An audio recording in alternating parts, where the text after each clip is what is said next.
हाय दोस्तों, आपके उज्जवल भविष्य की कामना के साथ मैं हूं पंकज सिंह। स्वर्णिम क्लास में आपका स्वागत है। इसके पहले के वीडियो में आप जो है घातांक के नियम के बारे में देख चुके हैं। आज मैं आप लोगों के लिए कड़ी के नियम को लेकर के उपस्थित हुआ हूं।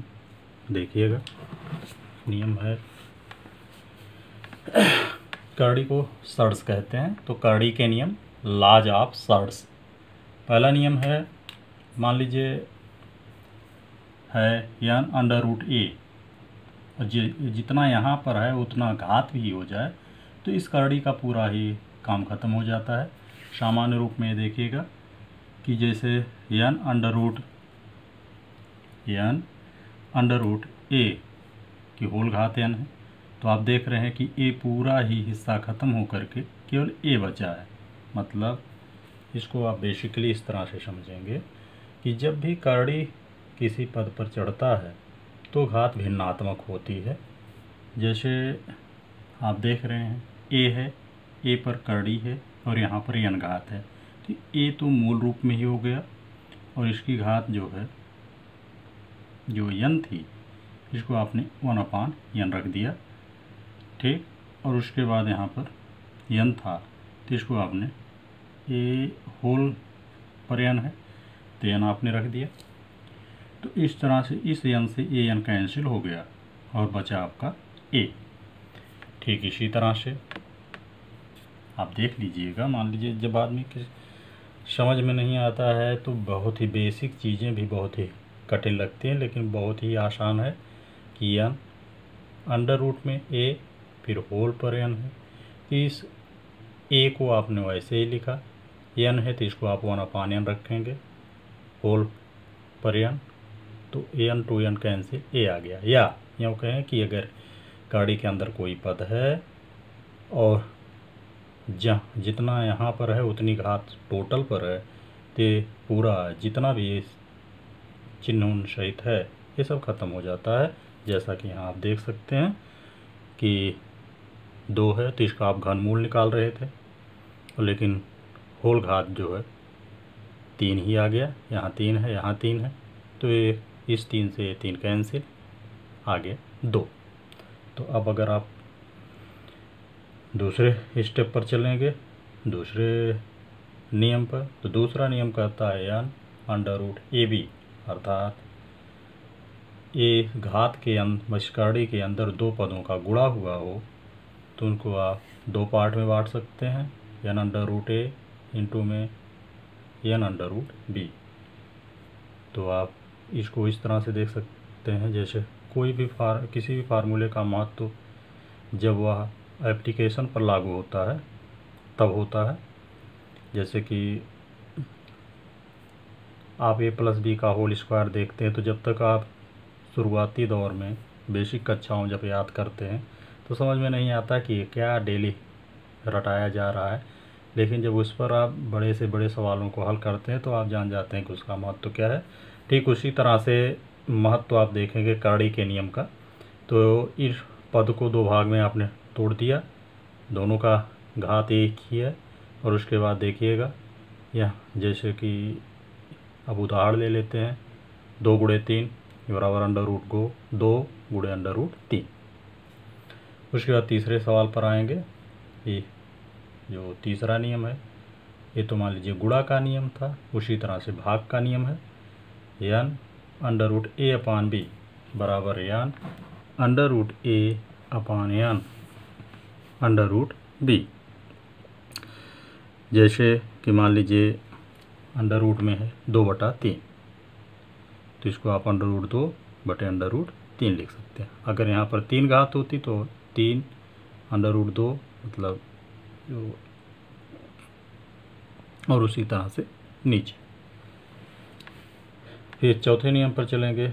चौथा नियम है n अंडर रूट a की होल घात पर है या, तो बराबर आपका हो जाएगा n अंडर रूट a, ये जो घात है ये अंदर आ जाएगी a के ऊपर।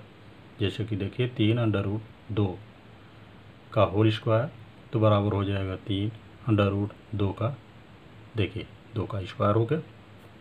उसी तरह से मान लीजिए जो अंतिम है यहाँ पर बहुत ही छोटे में लिख दिए हैं आप। ये है √m, फिर √a चढ़ा है n√a, तो बराबर m और n का आपस में गुणा हो जाएगा mn √a। जैसे 3 है और यहाँ पर अगर कुछ नहीं तो आपको पता स्क्वायर ही होता है, तो 3 और 2 का आपस में गुणा हो गया √5, तो 3 दूनी 6 √5। इस तरह से ये कुछ कड़ी के नियम हैं जिनके आधार पर आप जो है और भी सवाल लगाएंगे। फिर आगे हम चलते हैं, कुछ मान लीजिए घात के नियम हैं। तो घात के नियम तो हो चुके हैं, मान लीजिए उस पर जब अब जो अनुप्रयोग उनके हैं उन पर चलते हैं।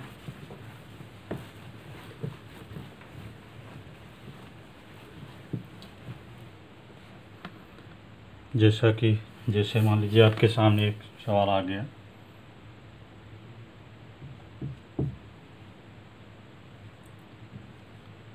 आठ की घाते 3/4। अब ये सरल करना है, या आपसे दे दिया कि इसको हल करिए, इसका उत्तर क्या आएगा। अब 8 पर घात है 3/4, तो सबसे पहले आप इसका विस्तार करेंगे। 8 है तो 8 को आप लिख सकते हो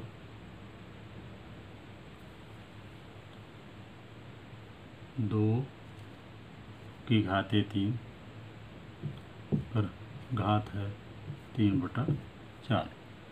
2 पर घात 3 हो गई।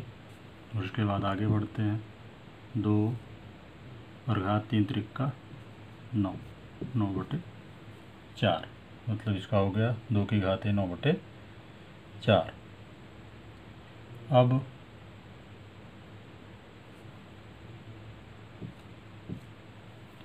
इसी तरह से दूसरा सवाल आपके सामने है।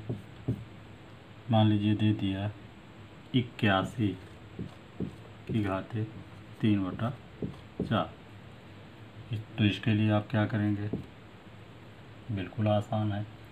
81 का गुणनखंड करेंगे तो 3 त्रिका 9, 3 27, 3 81, मतलब 3 पर कितनी घात, 3 पर होगी 4 घात, तो 3 पर 4 घात, घाते 3/4।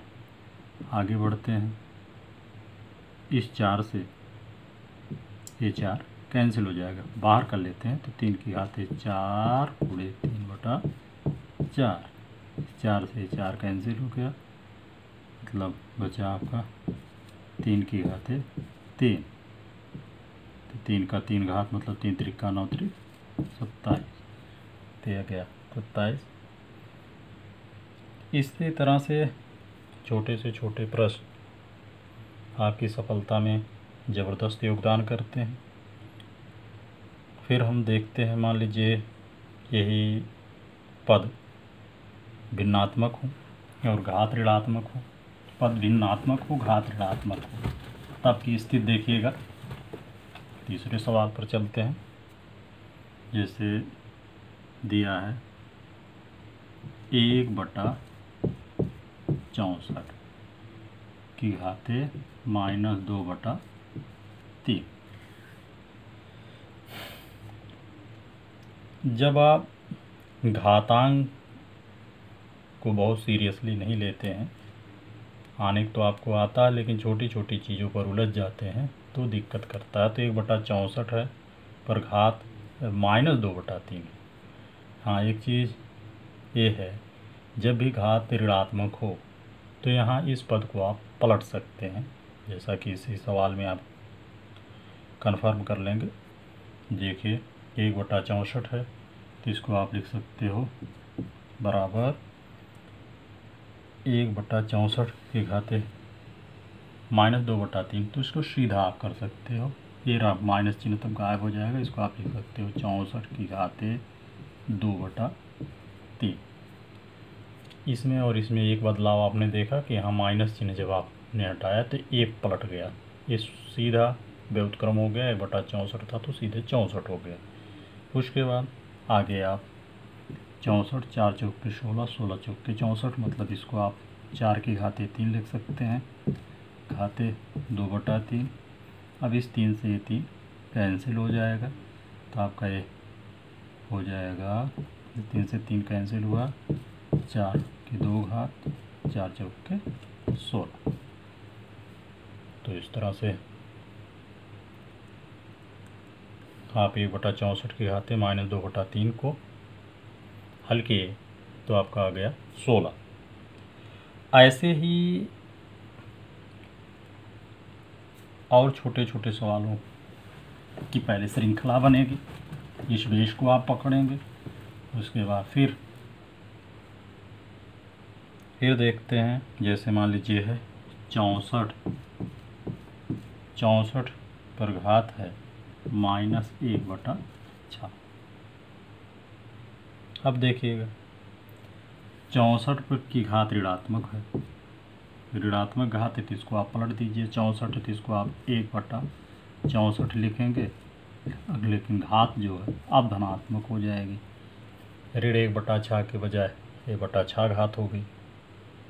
हाँ, कहीं कहीं गलती करने लगते हैं, जब आप कुछ लोग घात को ही पलटना शुरू कर देते हैं, कहते हैं कि अगर पलट देंगे तो ऋणात्मक बजाय धनात्मक हो जाएगी।